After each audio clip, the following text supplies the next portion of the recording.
Well, turned a pile of gravel or screenings into a strip of screenings. So it went pretty quick. I think I've only been out here for about an hour or so.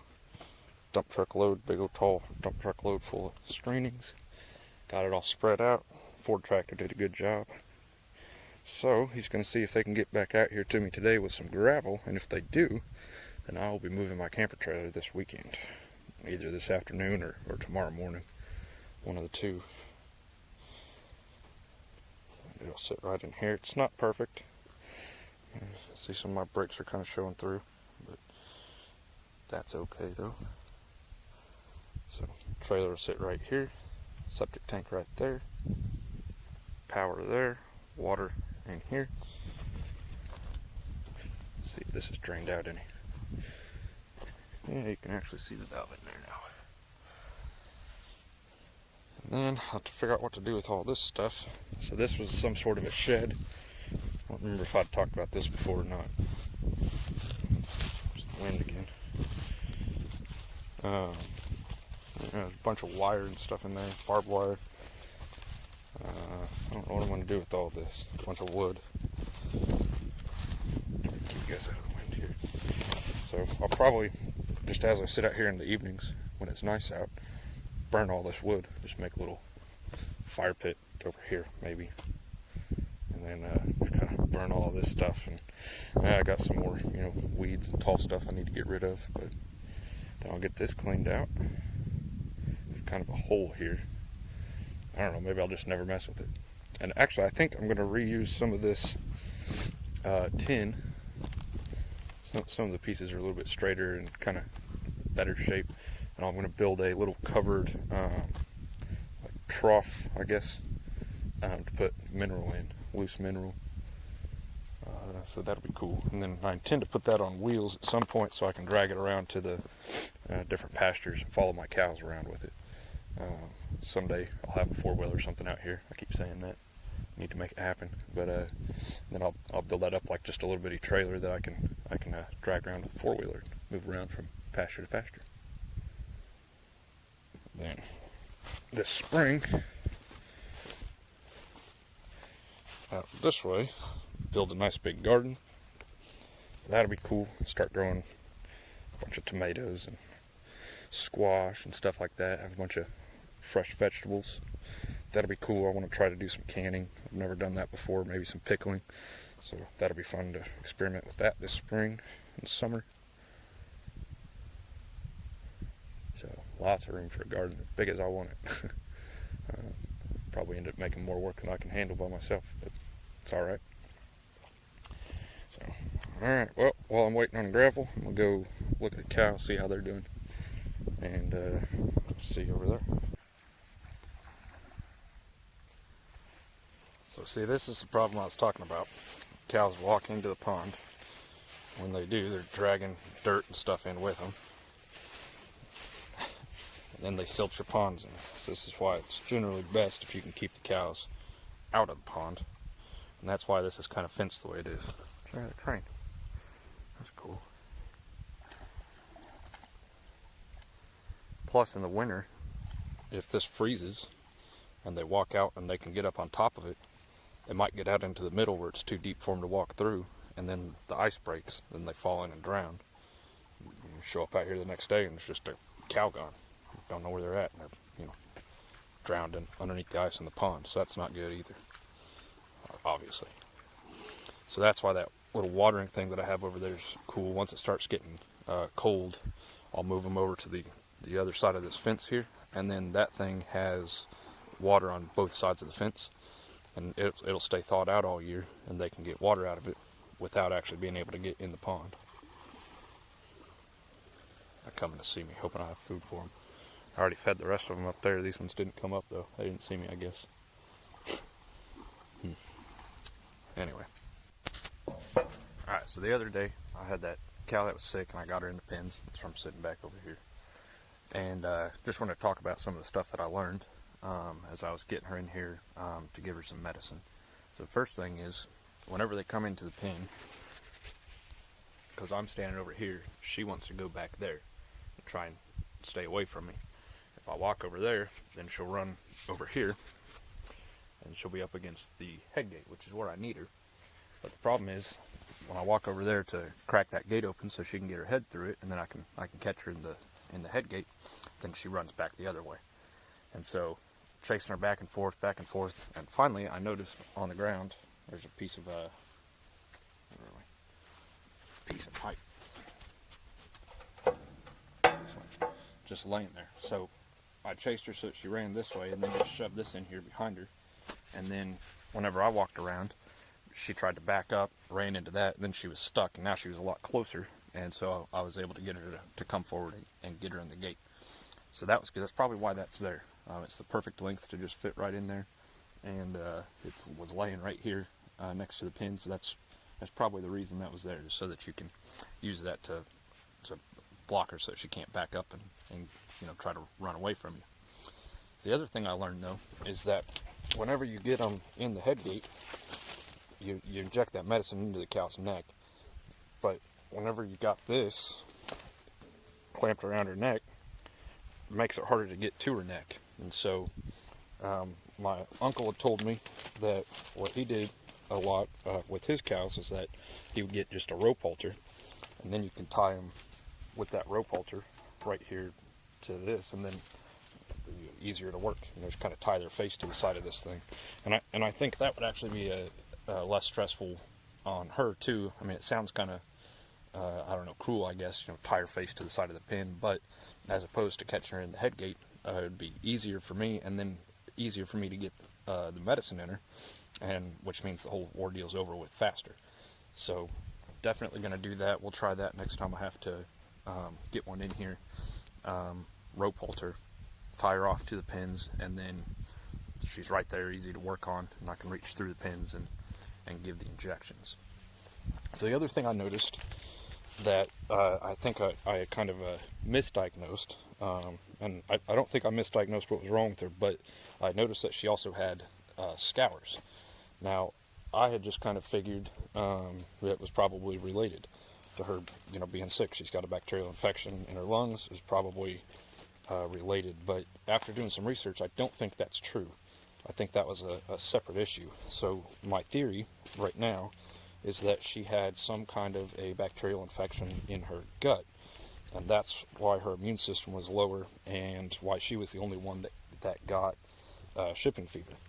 And so shipping fever, just to talk about that, from what I know about it, I'm not a vet, so if I'm screwing this up, sorry. But what that is it's bacteria that's normal nose flora for the cattle. But whenever they get stressed out, or if there's something else, some other immune system hit, because they're sick from something else, that bacteria that's in their nose and is normal and supposed to be there can migrate down into their lungs. And so they call it shipping fever, because the stress from shipping animals often causes them to get sick, which I think is kind of what happened. So I think she was already sick, and then the stress from shipping is what caused the bacteria to migrate out of her nose into her lungs. So that's my theory. So what I've been doing today, because if she did have like salmonella or something, some sort of gut infection, that one is contagious. Shipping fever is not, but she could spread salmonella to the other cows. So I've been out here with them today for quite a while now, just kind of watching them to see if any of the other ones have scours or show any other indication that maybe they're sick. And so far so good. I haven't seen any with scours, so I may have gotten lucky, and she may be the only one who ever had it. So hopefully that's the case, but if not, if I do find some with scours, then what I'll do is I'll quarantine them in this pasture that they're currently in, because it's already infected basically, and then I'll move all the other ones somewhere else, and then get the sick ones worked up and treat them. The same antibiotic should work for scours for that bacterial infection as well. So just get them back in the pen and get them treated. But like I said, I haven't seen that yet, so I don't think I'm going to have to. So may have got lucky on that. So if you guys have any questions or want to see or learn more about that, just let me know, and I'll tell you everything I know, which isn't very much right now. Look at this. She's completely covered Why did you do that? Just all over. She came walking up from over there in that tall stuff, and there's a bunch of those in there. She won't let me touch her, just sit there and try and get them all out of her. Feel bad for her, but I guess she doesn't mind. Silly cows. She's eating on these weird little, like, berries that I got out here. I don't know what they are. That's the second one I've seen intentionally eat just those berries. They just like around the grass and through the grass and find them things and eat them. I thought those were going to be kind of a problematic plant that I was going to want to get rid of, but maybe not. They seem to like them. Kind of strange. These are the ones that are real spiky. The plants are.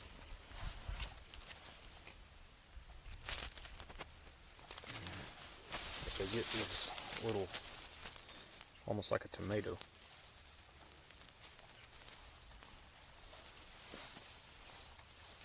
A whole bunch of them out here. Anyway, they seem to like them, so maybe I won't try to get rid of those. Finally going to make good on the promise I made in, I think, the first video I ever posted. Bring you to the other side of the creek here. These are all big pecan trees over here. Look around, probably a ton of pecans down here. Maybe not actually, I don't really see them. But it's kind of grown up. But I've got a pond over here. I'll take it over in a minute. And I've seen deer out here many times. So I need to come out here with my bow, climb up in one of these big trees and do some bow hunting out of it. There's a lot of these thorny vines in here. I don't like those. But back behind you, there's also a lot of really good fescue grass. I'm sure the sound of my feet's really annoying to listen to. Sorry about that. Still got to get a better mic.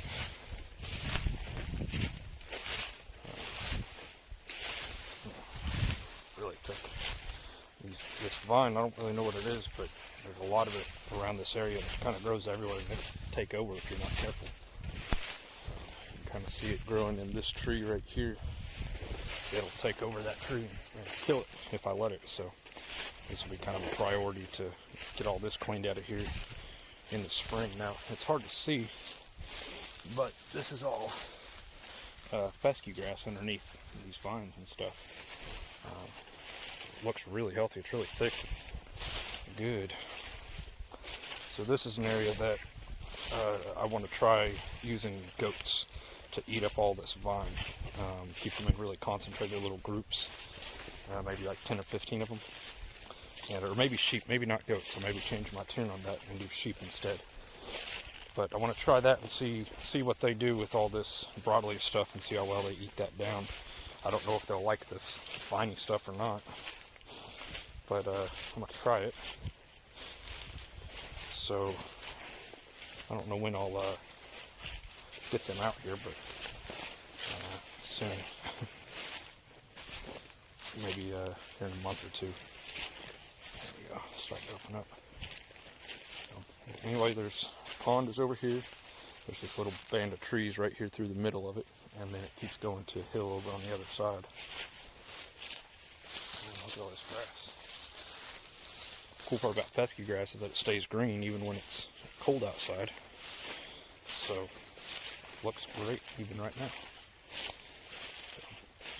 So, let me get over here to this pond and I'll come back. Here's my third pond. That's the last of them. Now, I was talking earlier about keeping cows out of the pond so they don't silt it in, and that's what they've got going on here. It's just kind of a little thing to keep them out of it. This fence is still here. It's just folded up around that side, so bring some hip waders out here, and I'll probably get back in there and reconnect that. And you can see, can you see that wire? Sorry, it's shaky. They had intentionally cut that off of there, and I'm not sure why. So maybe they had like a drought or something, and the pond is down too low for the cows to get into. I'm not sure. But this one's not very big. It is supposed to be stocked, I've not tried to fish out of it yet though. It's kind of growing up with those cattails everywhere. This one's a little bit harder to access than the other two.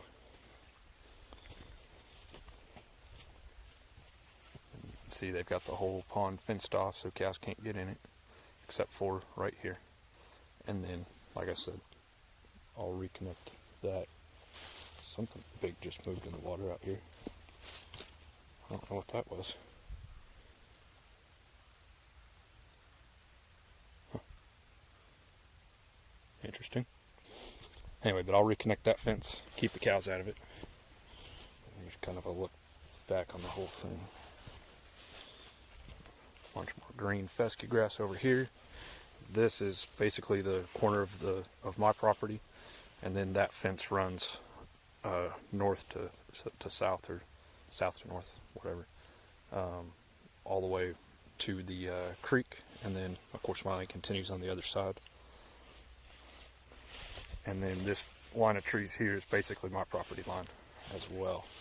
It's like the southern boundary of my property. So there's a spring. Water comes out of this hill up here, and then it kind of flows down through here and makes its way back into the creek, which is kind of annoying because the ground over here is really soft and pretty much just stays that way, I think. And there's even cattails growing over there.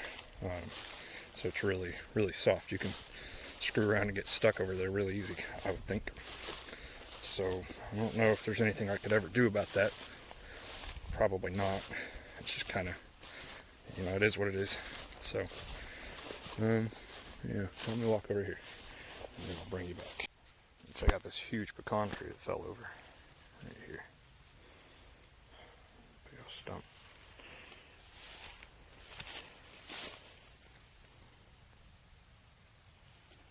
Oh, what is that? Doesn't have any animal bits in it, so I would assume it's an owl, but it's only plants. Seeds and stuff. It's interesting.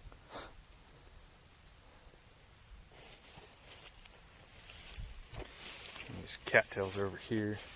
And then that a spring, I call it a spring. It's probably not actually a spring, but probably just a layer of like porous rock. And then all my neighbor's pasture on that side drains down into that and then runs off here onto my land and finds its way back into the creek.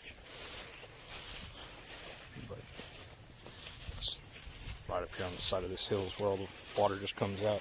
So then this whole area down here just stays really wet all the time. I guess it's good for the grass because it's all green and thick and healthy and looks good. And these are all cattails right up here in front of me. Kind of crazy pasture with cattails just growing in the middle of it. Kind of weird.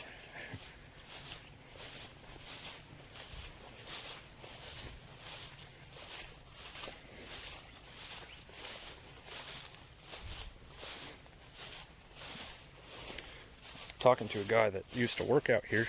He used to cut all this for hay and stuff. He was talking about they burnt all of this one time. About burnt the whole place down, I guess.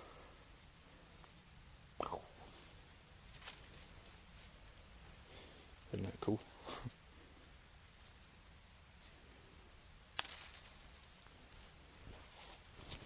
Probably shouldn't do that. Now there's going to be more of them. Anyway, you guys have pretty well seen everything now.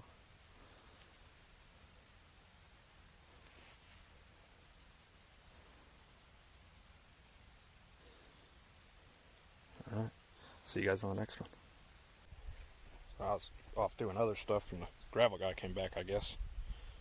I thought he was going to call me before the driver showed up so I could come out here and show him where I wanted it. And if I had been here, I would have told him that this down here and all the way over here, when I need it way over there, is like the maximum amount of work place to put it for me. But